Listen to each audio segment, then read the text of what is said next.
C2 to D5 this financial year. Of these vacancies, 17,914 will be filled by primary school teachers, while 18,591 belong to post-primary teachers. Interviews for primary schools were conducted in December, and the ones for post-primary are still ongoing, and we are asking that all teachers who applied then appear for these interviews so that they can be considered for promotion. A number of vacant positions at the level of principals have arisen in 2024 as a result of teacher exits due to natural attrition, establishment of new schools, and other personal reasons, including medical grounds and so on. As a result, the Commission has moved to fill 198 vacant positions in various schools in the country this year to ensure normal running of institutions. I wish to urge affected principals to settle down quickly and ensure a smooth takeoff of normal school programs this month, including the admission exercise of Form 1 students that is scheduled to start, I think, today. I won't conclude without celebrating our 100,771 teachers. These teachers were involved in the administration of this year's examinations. 70,895 teachers were contracted by NEC, either as invigilators, supervisors, and center managers. Further, our appreciation goes to 29,876 teachers who were engaged as examiners in 40 centers to mark the 2023 Kcse examinations. Their efficient work and rigor are the reason we are here today. I must state that more than 99% of teachers carried their duties with absolute professionalism and diligence, even in very difficult situations, and as a commission, we celebrate them. Once again, allow me to wish the 2023 Kcse candidates the very best in their future careers. I also wish all our teachers and stakeholders a splendid 2024 academic calendar. Thank you for listening to me. I now take this opportunity to welcome P.S. Belio.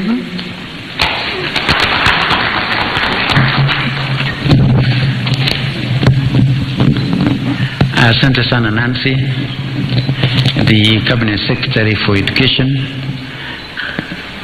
the Chair of the Kenya National Examination Council, the CEO Examination Council, our colleague, the Teacher Service Commission CEO, Honorable Barto from the Kenya National Assembly Education Committee, Joe Nyotu, our Chair at the Senate, and our former Cabinet Minister for Education and our Senator, Professor Kamar.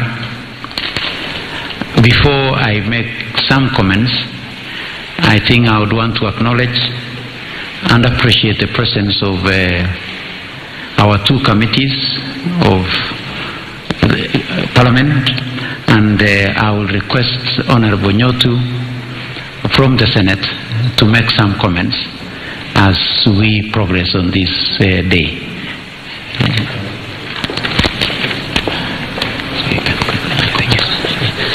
Thank you, Dr. Belio, the Cabinet Secretary, Minister of Education, Honorable Ezekiel Machogo, the PS, Basic Education at the Ministry, Dr. Belio Kipsang, the Chair of NEC, Professor Jabundi, the CEO, Dr. Jengere, TSC CEO, Nancy Macharia, and all protocols observed. Good morning. So I come here in my capacity, as the PS has said, as a Chair Education Committee in the Senate, which is mandated to look into all matters related to education, and KCSE is an important matter in education, and that is why we are here. I want to take this opportunity to congratulate all the candidates that sat last year's Kcse. I wish them all the best in their future pursuits. And in the same breath, let me say that because it has been empirically proven, though we do not know who scored what and how many scored what grade, but from the past we know that only a small fraction of our candidates get to qualify to join the university, and a bigger chunk does not qualify to join the university. So if you may allow me, let me take this opportunity to advise those that will qualify to join university, as they do revision of their degrees, that now they will do the said revision from a point of knowledge, because now they'll know what grades they scored. And I would want to advise them to pick courses that may lead to maybe self-employment. And again, those that will not qualify to join the university, let me encourage them to pursue TVET courses, which the government is supporting in a big measure. We know that every student that joins TVET, Technical Institute, is actually given a funding by government of about 30,000. So the parents and the candidates not look down upon these courses, because the information coming from the job market shows that those that take technical skills are more likely to get jobs faster than those that take formal courses. And so I think let our parents and those that do not join university not idle around saying that they have no jobs. Let them join TVET institutions for training to acquire and to be equipped with the necessary skills. I think I do not want to say much, because it's not my day and I did not carry a written speech, but because I know that our professor will recognize his colleague, Professor Kamar, who is a member of the Education Committee at the Senate. Let me leave the PS to do the necessary. Otherwise, Prof, thank you very much as a member, a very resourceful member of the committee at the Senate. Thank you very much. I pass my thanks also to the teachers that prepared these candidates and helped in administering these examinations. God bless you. And have a good day. Thank you very much. Thank you very much, Mheshimiwa Nyotu. I would want at this juncture to give a minute or two to the chair of our committee to just breathe for a second before I can have him make his comments. I know Nyotu has said we appreciate the presence of Kamar. I have requested my minister to deal with that one, because you know Kamar was my minister at one time, and therefore I will leave it at that. So, Chairman of the National Assembly Education Committee, you've arrived at the right time. I know you are a teacher, you are a principal, and therefore you are ready to make a lesson at any time. So I invite you to make your comments. Karibu.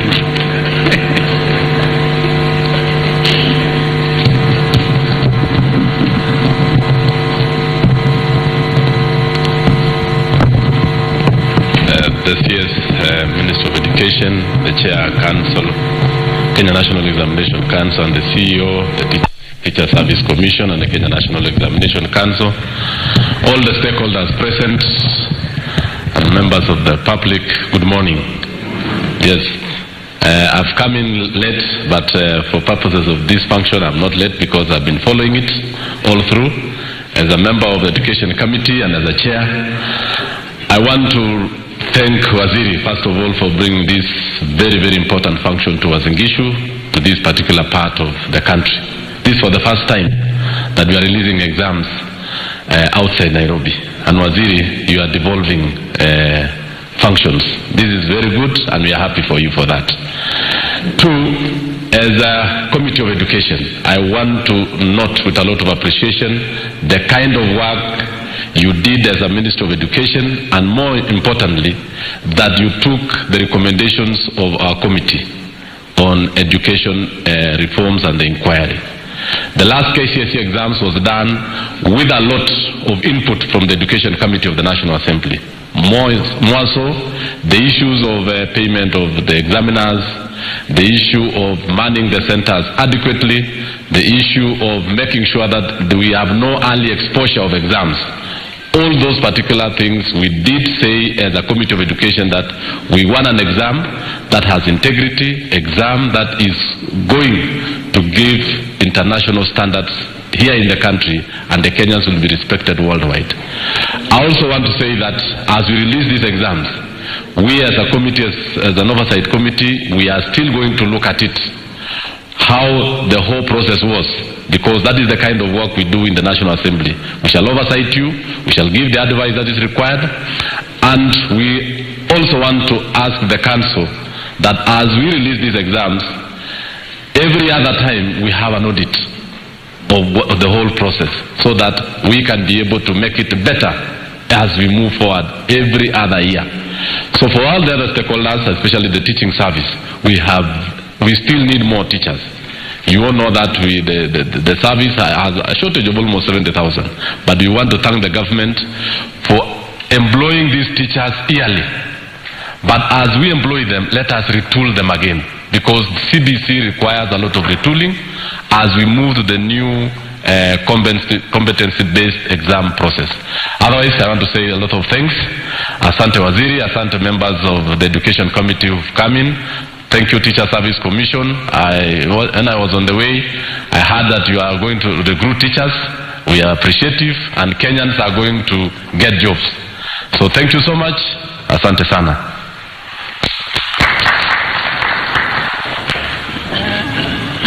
Asante sana, Chair. CS, allow me to most sincerely thank our center managers. I know they are represented here by principals from this particular county. I would want to most sincerely thank you for the good work that you did in accepting and working with the Kenya National Examination Council in picking the examination twice in a day. I know when this was announced earlier, there were some cheaters, but I think at the end of the day, we all realized that it was for the best interest of one, our learners, and two, our country, because we would want to maintain the integrity of our certification, and we would want to say thank you very much. I would also want to thank our examiners for the good work that they did. And this year, as already mentioned by the CEO, we had 40 marking centers, and we had a very good, we visited most of them, we engaged them, and they were out there doing that which we all need to do for our children, work for them, because as we work for these children, we are investing in the future. Moi girls, thank you very much. We gave you a very short notice. I know I was here yesterday to tell you to prepare this room for us for what you didn't even know it was what, but you still did a good job. And thank you very much for having done a fantastic job in a very short time, and that you are able to host this national event today.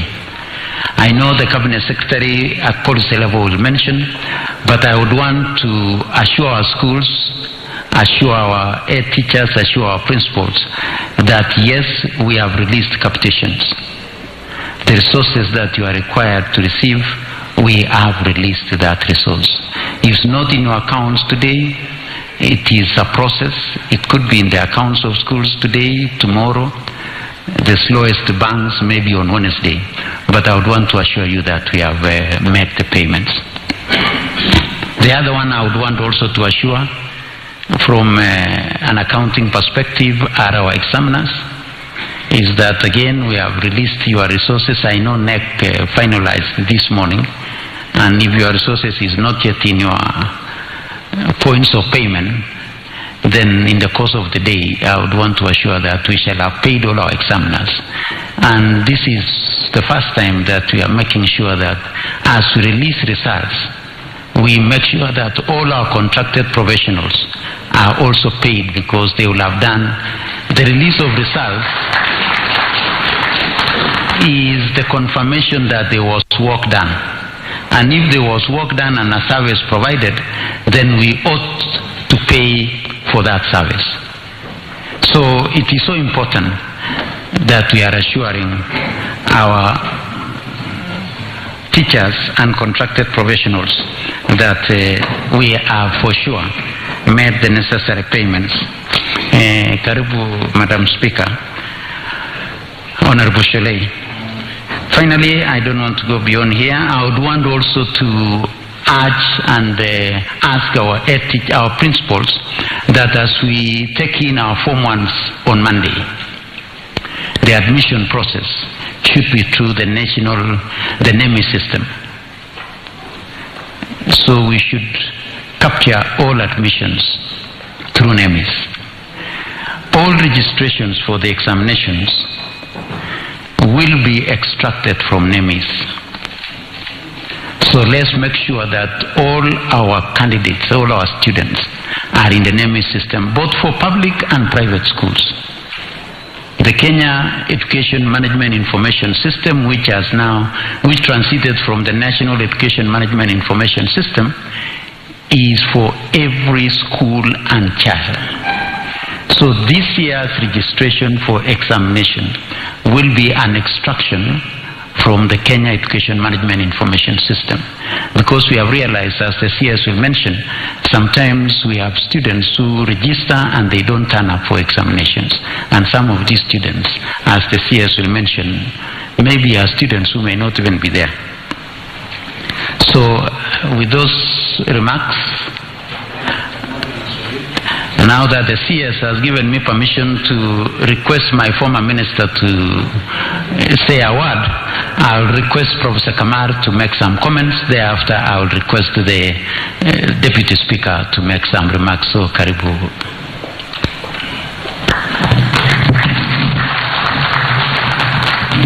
Thank you very much. Our CS of Education, Honorable Achogu, our PS, all the stakeholders in the Education Center, the Education Committee members, Madam Speaker. CS, I'm very delighted that you decided to decentralize where you release results. I really want to thank you for that.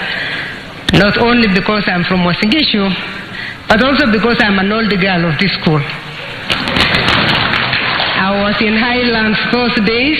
This was our assembly room. I want to thank the principal. She's a wonderful principal. I've been visiting, and you give her 10 minutes notice, PS, and she will do it. So that is the kind of person you gave us, and I thank PSC for that. Here we are to congratulate you, CS, and the stakeholders. I want to congratulate the Examination Council for a very, very smooth examination process time. I congratulate you because handling about 1 million students smoothly and without any complaint is really something that we must thank you for. Thank you, CS. That was really well done. And your stakeholders did a very good job. I am very delighted to hear that there is hiring of teachers. The TSC has done their best. As a member of the committee, we have had sessions with TSC for a number of times to look into how education in this country can be implemented very smoothly and to the best, for it to be the best for all our students. CS, allow me to also congratulate you on the report that was done by the task force. The task force gave very bold recommendations, and we would like to encourage you to implement those recommendations. One of the ones that we picked in our committee, and Chair is here, was the issue of dealing with equality in education, so that everybody can access equal education. Our education system is such that we do exams on the same day, all of us throughout the country. The child in Turkana is doing the same exam that the child in Moi Girls is doing and the child in Lamu is doing. Equality in education is extremely important, so that the teachers must be facilitated equally throughout the country. And that was one. Universities that are highly technical in nature, the Technical University of Kenya and Mombasa Technical University. So every child's results are good results, so long as they choose the right path to follow. We thank you that CBC is taking root, and we know that with CBC, actually every child will pass. There is nobody who will be taken back. So despite of the fact that we have not managed to kill ranking, because ranking is motivated by parents, it's motivated by teachers, it's motivated by politicians like myself. It's very difficult to kill it. But we need to encourage our children to know that every result is good for something, and they should really choose the thing that they can do best. With those remarks, once more, congratulations CS, congratulations Ministry, you have done a good job. Thank you. CS, with your indulgence, I would want to request Professor Barto, now on right as a scholar, just to greet his team.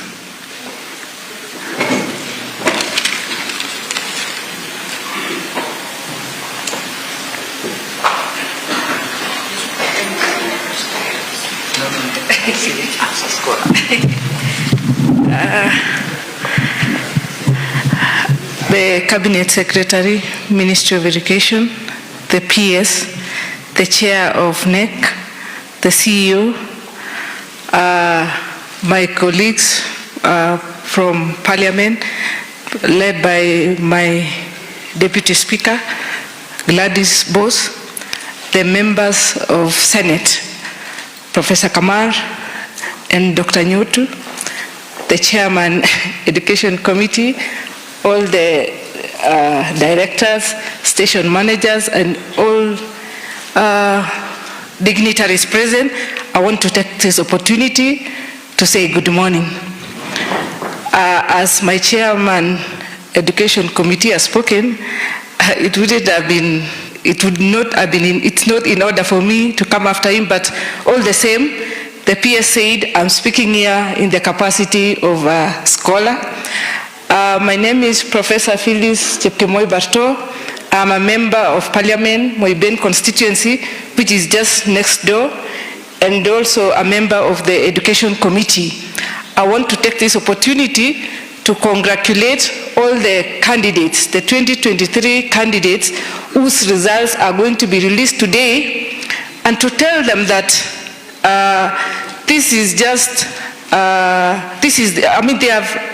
it is their day. They should celebrate irrespective of which grade they are going to get. Because as Professor Kamara said, every grade will take you somewhere. There are those who are going to go to the universities. We have those who are going to TVETs. We have those who are going to different institutions. We also have those who will choose a different destiny and even become businessmen and women. And all of it is a success. I want to also to thank the teachers and the head teachers who have managed this process for the last 4 years. Until today, we are seated here to release their results. I don't think it was an easy task, and we want to congratulate you as well. All the stakeholders who have participated in this process and until this day when students are graduating.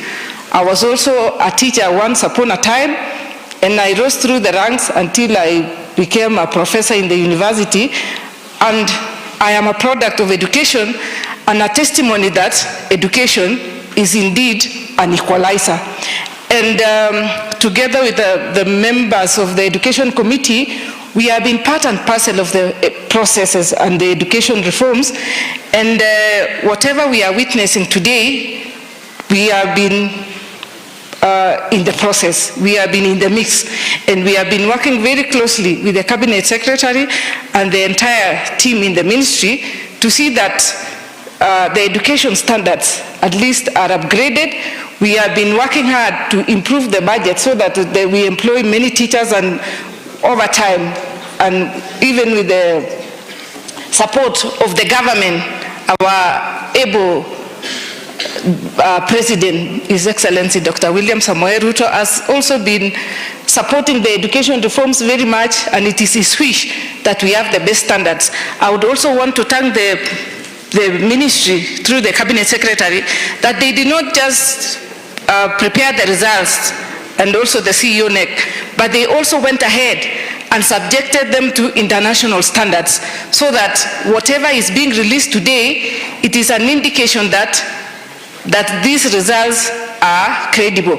But our chair has also said, members of parliament, we do oversight. We are still going to go on with our oversight role to make sure that we better the standards of education. But because it's not my day, I want to take this opportunity to wish the candidates,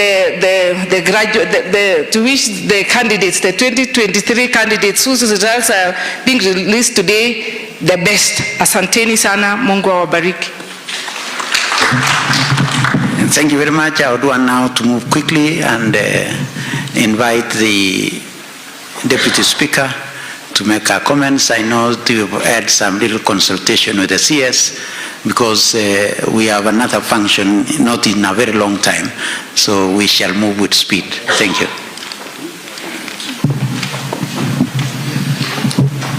Waziri Education, my friend Muchogu, and together with all the members who have accompanied you from the education sector, my colleague, Chairperson of Education, Honorable Meli, and together with all the other dignitaries, in the interest of time, allow me to adopt the protocols that have already been established so that we can be able to proceed.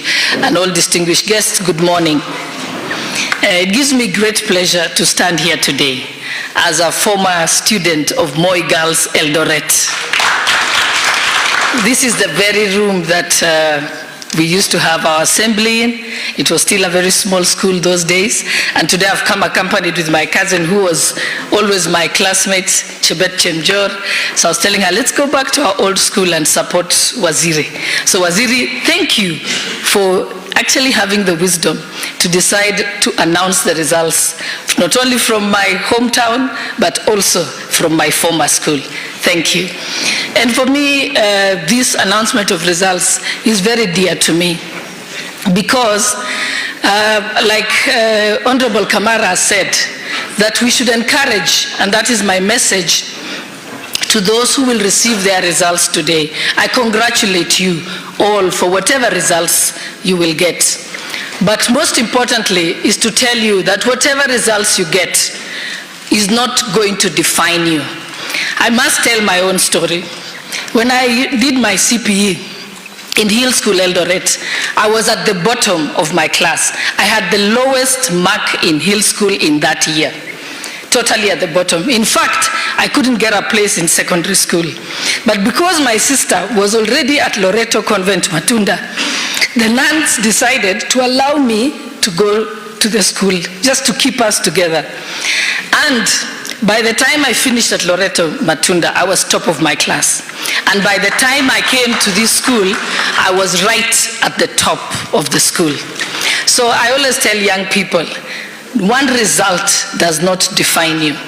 I was always a C student, probably even a D student when I started out. But I completed with a strong finish as a straight A student. So Waziri, I'm a strong believer in that in as much as we have the examinations for our students, we must also know that at every stage of their lives, they have a chance to improve. And that's why the examining system must be made in such a way that it's not an elimination program, but an accommodating program, so that all students Even the C students like me who are the bottom of the class can continue to be encouraged and have hope and know that can actually change. And even for those students today who will receive their results and you may not be at the top, maybe you get the bottom mark, remember, you have the opportunity to go to TVETs, to go to other colleges, and eventually you might make your way to be a professor. And a casing example is my uncle, whom you know, Professor Kcse. He was a Form 2 dropout, but today he's a professor. Again, he went through the certificate program, the diploma program, degree, and eventually made their way. So Waziri kindly encouraged that people can take those steps and make their way. So with those few remarks, I just want to congratulate those who will receive their results and to tell them that this is not an end in itself. You can define your own circumstances. This should not define you. And also for those who will be the top of the class, I know a lot of people who finish at the top, but because of indiscipline issues and they become complacent, eventually they don't succeed in life. So at the end of the day, it is what you do and the decisions you make every single day as a young person along your journey in life. Thank you very much, and may God bless you, and thank you for the progress that has been made in the education sector. Asante sana. Thank you very much. I know we are absolutely running out of time, but I just want the area MP to have a word. Thereafter, I will invite the governor, and then we release the results, because I can see the CS is getting worried because he's supposed to be in another function. Thank you very much, PS, CS, and all the invited guests. Good morning. We have agreed, we have entered into an agreement. As you know, I'm a lawyer. We have entered into an agreement that I will only speak for 1 minute. And if it exceeds 1 minute, I have asked the MP for so to blow the whistle. Because I hope you are going to give him also 1 minute like myself. My name is Samuel Chepkong. I'm the area member of Parliament for Ainapko constituency. Sorry, I came late because I started where the students who will be receiving their results this morning started from. I was handing over a primary school which we did renovation just here, Kcse Primary, and you know you don't ignore small beginnings. So I started from where these others will be receiving their exams, their results. I want to say this, CS, I want to thank you very much. Welcome to Ainapko constituency, and welcome to Moe Girls. This is one of our flagship secondary school.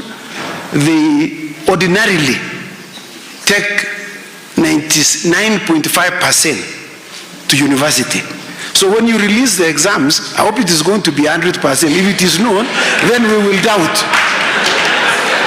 Because we have established a precedent. You know, I told you I'm a lawyer. So when a precedent has been established, you don't depart from it. It can only be 1 degree or 0.5.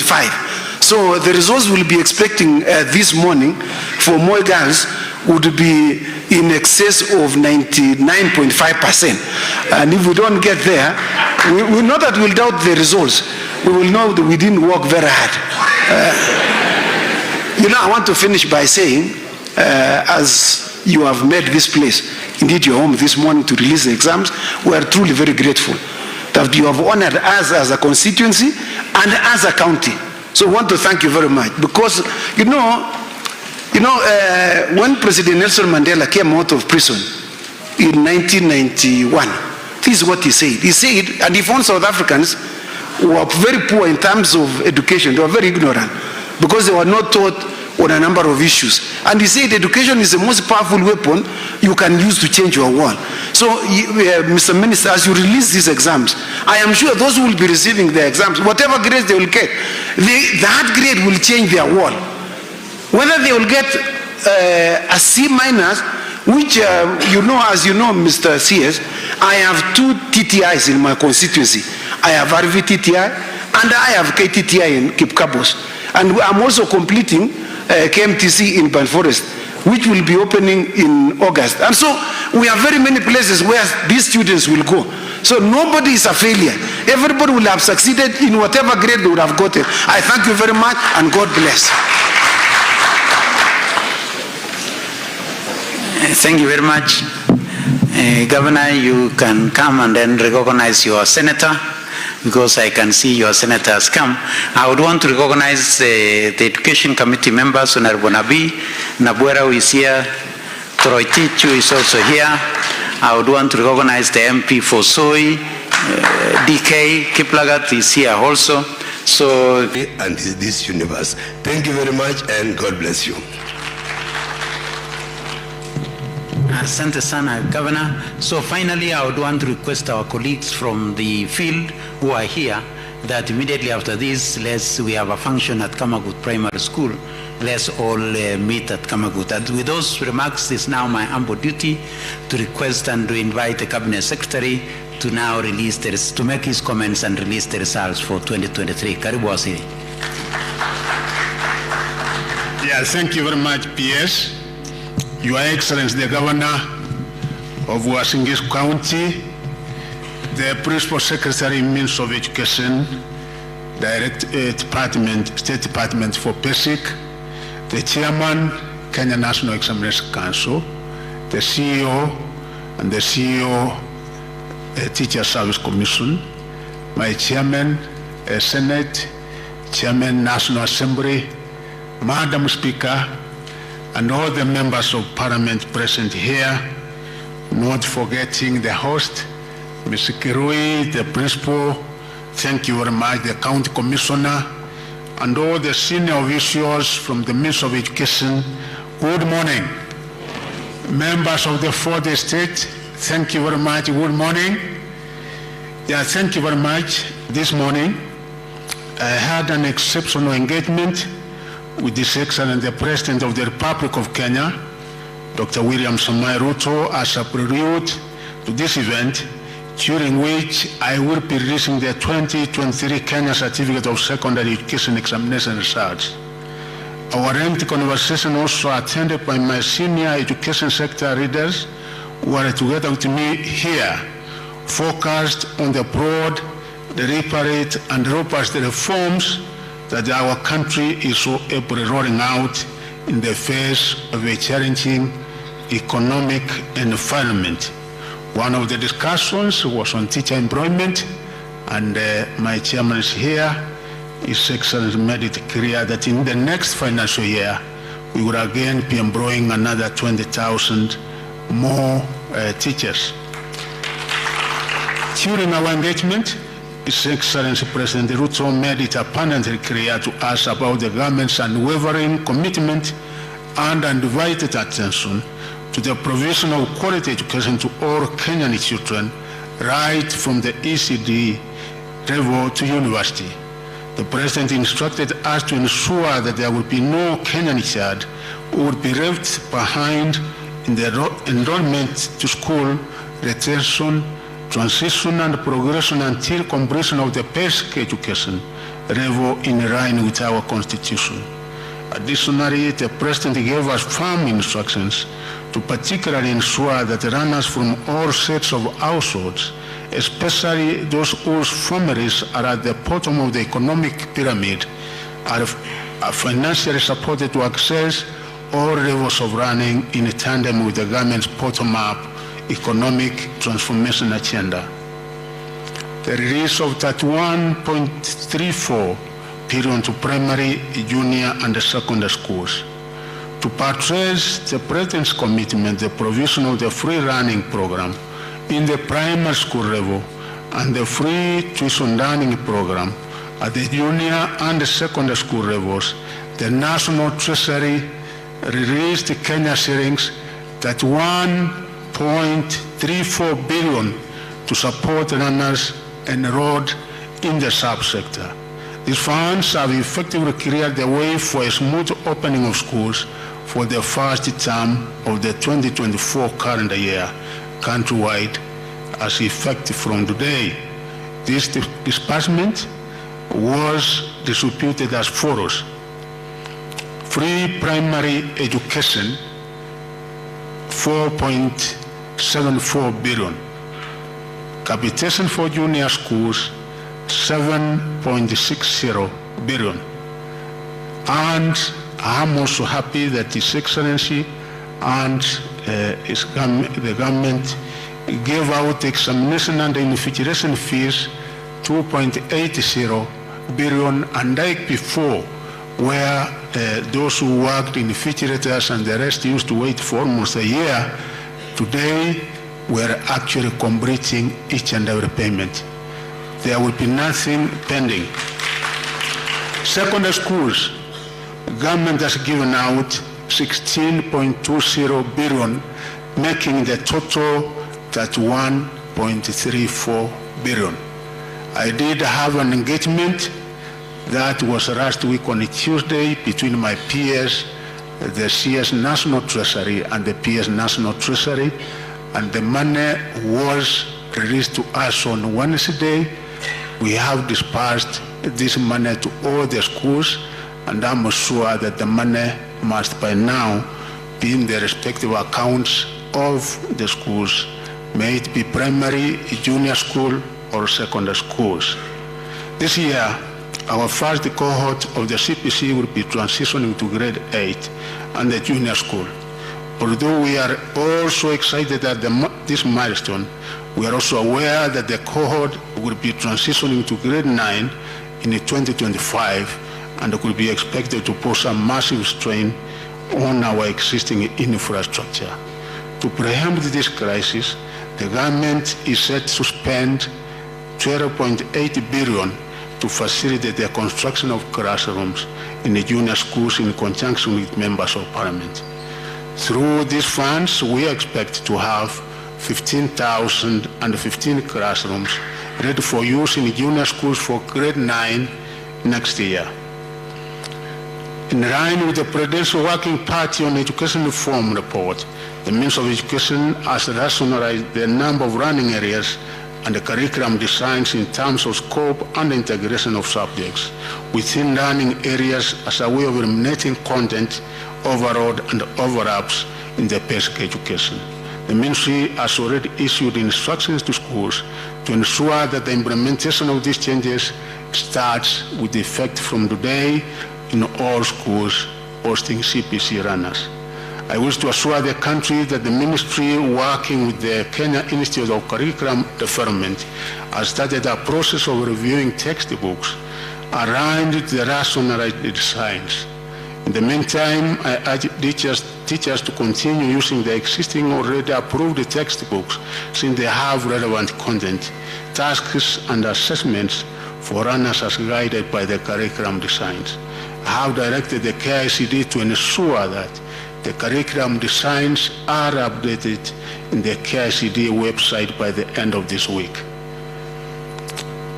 We did reduce the number of comparative subjects, as you are aware, from 5 to 2, in a departure from tradition.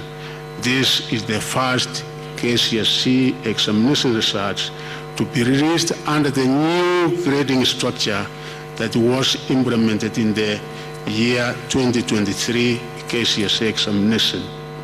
This was approved and as authorized by the NEC Act, and we have been able to implement this.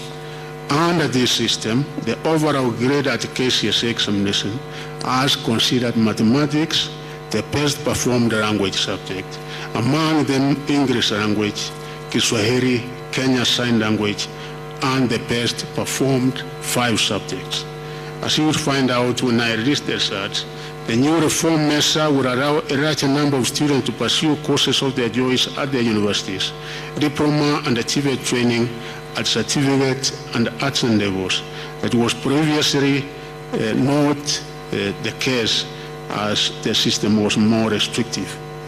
It is clear from the new grading system that the Ministry is now focusing on ensuring that our candidates are mandatory literacy, English or Kiswahili, and the numerous skills, mathematics, to enable them pursue their careers in TVET institutions, universities, and colleges.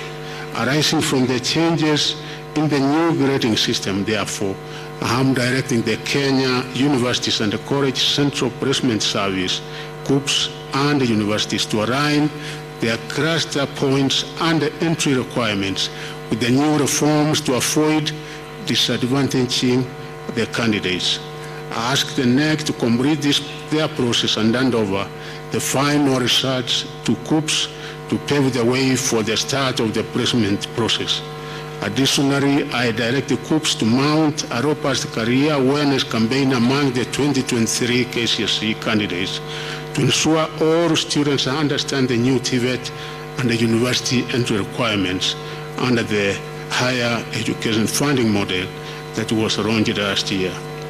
More importantly, I direct the KUPS to immediately put in place measures to allow the 2023 Kcse candidates wishing to join TVET institutions to apply for their courses ahead of the March 2024 admissions. For the first time, the ministry introduced a new system of correcting examination materials from the 576 distribution centers countrywide twice each day. This meant that in the morning, usually at 7 a.m. daily, center managers could only pick up the first paper of the day.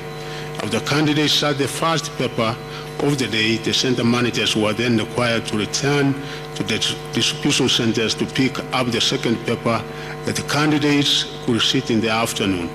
I'm happy to report that this change in examination distribution, coupled with the efficient work of examination professionals, was able to substantially reduce the cases of early exposure of examination papers. I wish to thank all the center managers who took their time to effect the double correction policy and uphold the integrity of our examination.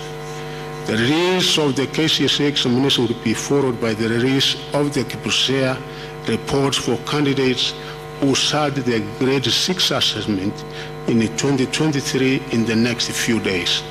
I urge our parents, guardians, and teachers to scrutinize the Kcse reports to ensure they use the result to monitor learner progress as they transition to grade 7. Allow me to register my appreciation to His Excellency the President, Dr. William Ruto, and his government for the support they offered us during the administration of the 2023 Kcse. I also wish to recognize with appreciation the support accorded to the Ministry of Education by my counterparts in other government ministries, departments, and agencies during the 2023 Kcse examination. The multi-agency collaboration spearheaded by my colleagues Professor Kindiki and Waro of the Ministry of Interior and Coordination of National Government, and IT and Digital Economy, respectively, was impressive. Administering the 2023 Kcse examinations came in the face of adverse weather conditions occasioned by the El Nino phenomenon. This caused massive challenges in the delivery of materials to some examination centers that were cut off by floods and flooding rivers. Delivery of examination materials from NEC headquarters to the 576 distribution centers countrywide was also not spared by the effects of the heavy rains. We had to resort to air transportation in some areas to surmount the challenges in our bid to ensure that all candidates received their question papers. The examination administration was also threatened by insecurity in some parts of the country, such as banditry-related instances, as well as acts of thuggery. I wish to thank all the teachers, field officers, security officers, NEC officers, and other stakeholders who braved the odds to make the conduct of the examination possible. I also wish to thank members of the public who came in to support the process in various ways. Allow me to also commend the 2023 Kcse examiners who reported the 40 marking centers immediately they were called upon after the conclusion of the administration of the examination. As I promised during the release of the 2023 KCPE examination results, all the examiners have now received their payments, and immediately after this, through M-Pesa, we are making sure that by the end of the day, this must be done. Overall, I wish to thank the Almighty God for the successful completion of the 2023 Kcse examination administration cycle. I also thank you for assembling here this morning for this exercise of releasing the 2023 Kcse results for the 899,453 candidates who concluded the examination on November 24th, 2023 and are now eager to join various higher learning institutions to pursue careers of their choice. When I released the 2023 KCPE examination in November 23rd, 2023, November, I promised that the Kenya National Examination Council would administer a supplementary examination for 9,000 candidates who failed to sit the examination. Upon further audit and scrutiny of the number of candidates who actually failed to sit the examinations, the Council has only been able to trace 2,000 eligible runners. Since the number so far located is small to warrant the national examination, it has been decided that the 2,000 candidates join Form 1 starting January 8th, January 15th, that is next week, and be allowed to sit qualifying examination later.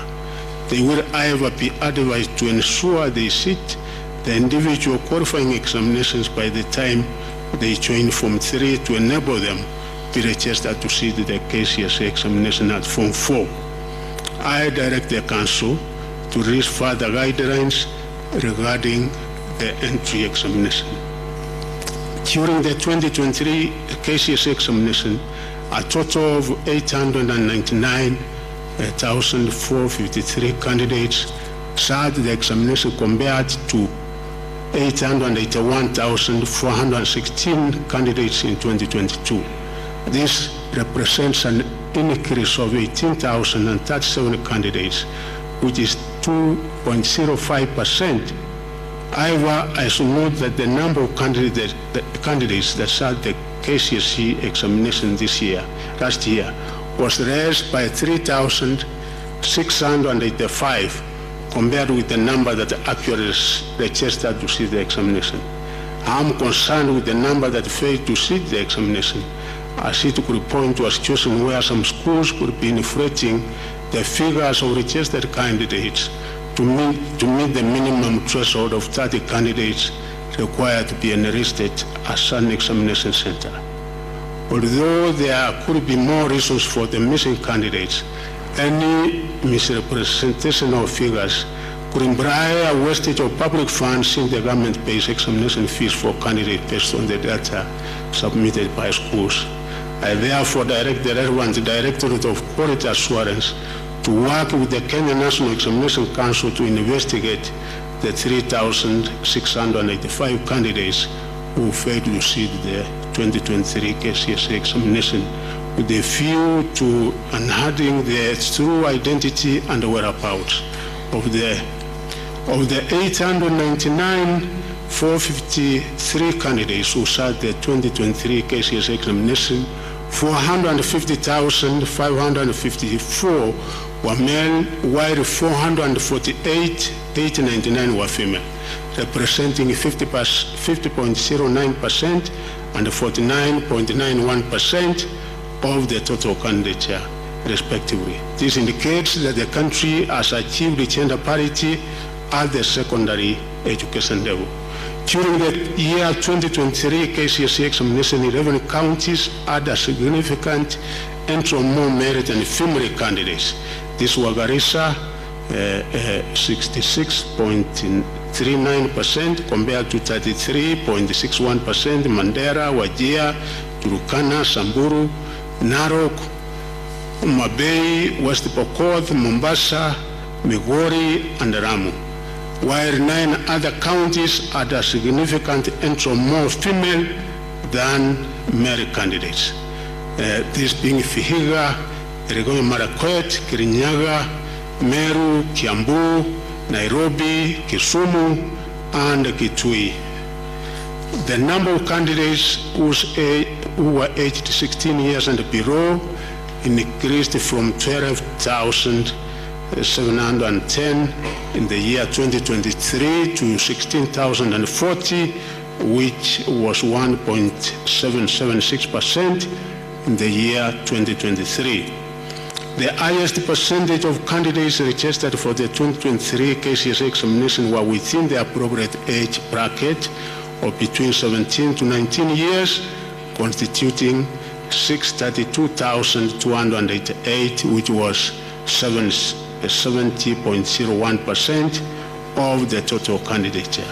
The percentage of candidates who were 20 years and above constituted 254,810, which was 28.214%.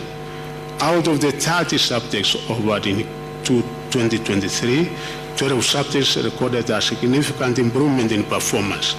These subjects were mathematics, and we thank the teachers for this effort and the students, because for the first time we are actually confirming an improvement in mathematics. The other one was Kiswahili, biology, CRE, business studies, Germany, music, chemistry, building construction, French, and electricity. 14 subjects also recorded a drop in performance. These were English language, Kenya Sign Language, physics, computer studies, history and government. And for the first time, we are seeing a decline in performance in history and government. It is normally done in the afternoon. You can see now that early exposure. That early exposure was missing. Equally, geography used to be done in the afternoon. You can also see there was a decline. Equal agriculture, and some of the subjects here which used to be done in the afternoon, we are seeing a decline in performance. Power mechanics, metalwork, woodwork, drawing and design, and art and design, home science, there was a decline in performance, including Islamic religion. Female candidates recorded better mean score performance than male candidates in 5 subjects, that being English language, Kiswahili, CRE, home science, and art and design.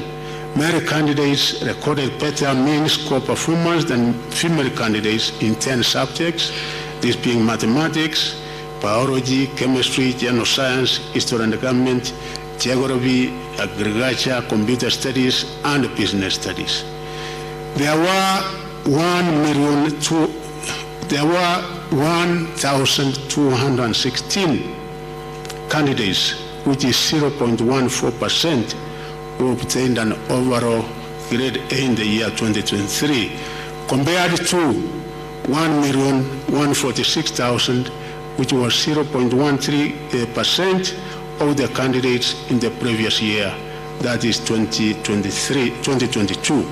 The number of candidates who attained the minimum university entry qualification this year, C+ and above, was 201,133, which was 22.27% in the year 2023, compared to 173,345, which was 19.62% in the year 2022.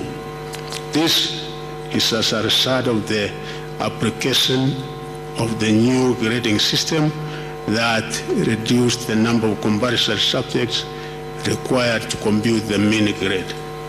The number of candidates attaining a pass grade D+ and above was 526,222, which is 58.27% in the year 2023, compared to 522,588, which was 59.14% in the year 2022.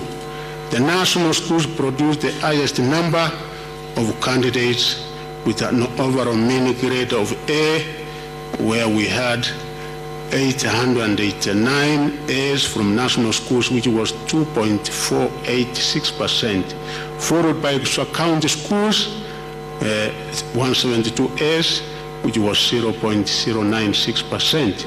Private schools, we had 143, which was 0.221%. County schools, we had 5, which was 0.004%. And the sub-county, and I would like to give an emphasis this, these are day schools which had 7 A's and over, which was 0.001%. Overall, I'm improved by the quality of grades that are coming out of our day schools that produced 283 candidates in mean grade of A and minor and A minor in the 2023 Kcse examination. I urge all stakeholders to invest more in the sub-county schools where more of our runners attend schools. You will also be able to see from the table that sometimes we assume that everybody who goes to a national school gets a university entry, but you can see about 20 of the candidates had a mean of a D- from national schools. So it is not always the case that anybody and everybody who goes to a national school will be able to make it to a university. And you have seen the miracles and what is being done from day schools. As the Cabinet Secretary, I'm also pained by the fact that a large number of candidates, 48,174, or 5.33%, still ended up scoring a mean grade of E in the year 2023 Kcse examination, even after the ministry used a more flexible system of computing the final overall candidate research. I therefore direct the Directorate of Quality Assurance to work with the field officers and teachers to investigate this E-grade cases in each county of the country and submit a report to me within 1 month for further action. As a country, we must start interrogating data and evidence to enable us to make critical decisions that could ensure that we realize our return on investment from all the resources that the government puts in the education sector. Now, we come to examination irregularities. As much as we try to minimize, and we were successful in minimizing our exposure and hence the number of irregularities we used to experience there before, we still had a few cases of irregularities. There were a total of 4,113 candidates who were reported to have been involved in examination irregularities in the year 2023 Kcse examination. Of this, we have cancelled results of 4 cases of reported impersonation after completing investigations. The results of the remaining 4,109 candidates who were suspected to have engaged in examination irregularities have also been withheld pending the completion of investigations in their cases within a period of 20 days from today. The Council is empowered in law as provided in the Kenya National Examination Council handling of examination irregularities, rules of 2015, legal notice number 132 of 2015, rule 8 to withhold the results of any candidate or examination center suspected to have been involved in an examination irregularity or malpractice pending the completion of investigations. It is unfortunate that a few contracted professionals are still insistent on ruining the future of our runners by subjecting them to examination malpractices. 120 contracted professionals were reported to have been involved in aiding examination malpractices. Firm disciplinary action will be taken against such teachers. I also wish to notify the country that the ministry has now set up the National Examination Appeals Tribunal. My chairman and the members of the Education Committee will remember that we had an engagement in this and undertook to ensure that we evaluate the members, which we have done in line with Section 40B 2 of the NEC Act 2012. I therefore urge any Kenyan aggrieved by any process of the Council to seek redress through the tribunal. Accessing the 2023 Kcse examination results. And as I told you last time, we are not having a service provider, so the SMS system, we are not going to have that, but we have a system in place that people will be able to access the results immediately after this. The Council will dispatch the 2023 Kcse examination results to sub-county educational officers for distribution to examination centers within their regions. Candidates are urged to correct the provisional results from their respective schools, that is examination centers. A candidate can also access the individual 2023 Kcse results online through a link on the NEC website or directly through the URL https research.nec.ac.ke. Let me repeat again. One can directly access either through the NEC website or directly through the URL https research.nec.ac.ke, and you will be able to get your research. This time round, we have worked with the engineers and the experts, and we are sure that the website and this particular system is working so that Kenyans will not be able to have the kind of inconvenience that we had last time when using a service provider. You will be required to enter your candidate's index number and the names as per the registration data for the 2023 Kcse examination. The results will be available immediately after this exercise. I now declare the 2023 Kcse examination results officially released and wish all the candidates the best in their future academic journey. I also wish all runners, teachers, parents, guardians, and all the stakeholders a happy and prosperous New Year 2024. Thank you, and God bless you. Thank you very much.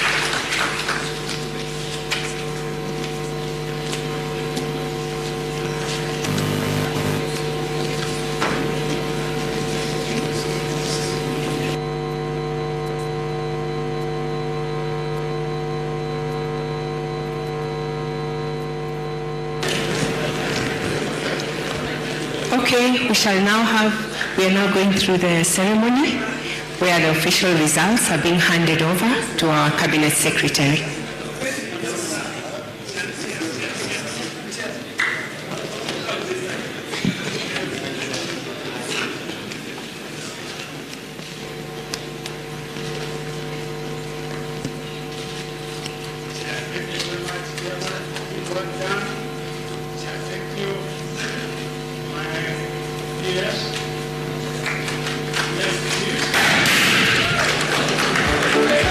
Thank you.